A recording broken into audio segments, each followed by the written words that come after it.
Hi there, Simon from simonwoods.com. Stroke, or I don't know whether it's stroke, just think about where you are. I think it'll be stroke at manchesterwineschool.com.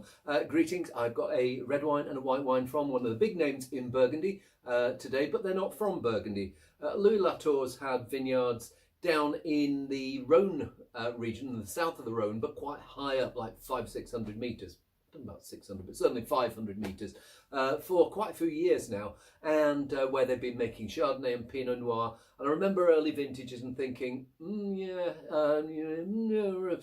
sometimes the red in particular felt it like it had been almost like trying a bit too hard, and it had a little bit too much Rhône muscle in there. But it seems to be over the previous, over recent vintages, they've been getting more and more. I hesitate to say Burgundian, but let's just say acquiring a little more finesse, and certainly some of the charm of the wines that you'd find from further north. Vintages I've got here, the Grand Ardèche Chardonnay is the 2018, so I'm going to set into that. And it's got quite a toasty, almost salty, ever so slightly buttery, but not buttery. It's gone over the top into that butter dressed as bad cheese. It smells like it's going to be quite rich and fruity, but not over exuberant in its fruit. It feels like a rich style of I'm not going to mention the B word again, yeah, it feels like that sort of southern. It feels ever so slightly Macony. Let's have a taste, and it's pretty good. What I really like here is that it's got lots of elements. So there's that salty edge I was talking about.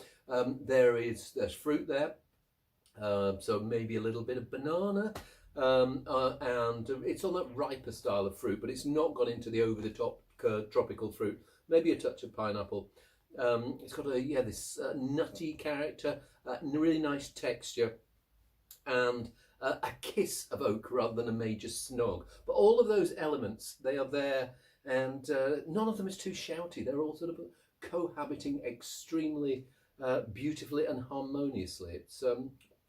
It's not hugely complex, but there's quite a lot of different flavours there, which I really enjoy, and it's a very sensible price. Let's see what the red's like. So the red is a 2017 Domaine de Valmoisine Pinot Noir. Now, as I said before, I've found this in the past sometimes a little bit on the stewed side, but when I come to smell this, it smells like they've, I don't know whether they've backed up on the extraction or whether they're picking slightly earlier. I don't know what, it seems to be fresher. It seems almost like I have a crunchier side to it. So it's more that red berries rather than the darker berries and going into the plums. And maybe a little touch of spice, and yeah, it smells, as with the white, it smells like it's going to have a no shortage of flavour, but none of the elements of the flavour are going to be too shouty.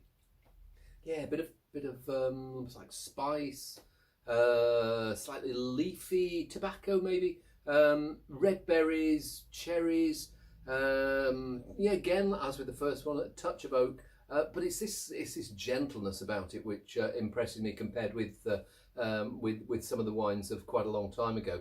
And yeah, it's a really nice pair of wines. And yes, if you can't afford the wines from further south, from that further north from that region that we won't mention, these give a pretty good view into what those wines can be like, if only they were able to do them at these sorts of prices. So well done, Louis Latour. Thumbs up.